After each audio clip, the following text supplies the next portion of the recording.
ವಿಘ್ನಗಳ ಕಳೆಯುವ ವಿಘ್ನೇಶ ದೇವನೇ ಸಂಕಷ್ಟಗಳನ್ನೆಲ್ಲ ಪರಿಹರಿಸು ನೀ. ವಿಘ್ನಗಳ ಕಳೆಯುವ ವಿಘ್ನೇಶ ದೇವನೇ ಸಂಕಷ್ಟಗಳನ್ನೆಲ್ಲ ಪರಿಹರಿಸು ನೀ.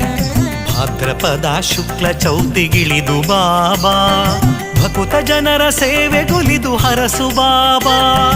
ಭಾದ್ರಪದ ಶುಕ್ಲ ಚೌತಿಗಿಳಿದು ಬಾಬಾ ಭಕುತ ಜನರ ಸೇವೆಗುಲಿದು ಹರಸು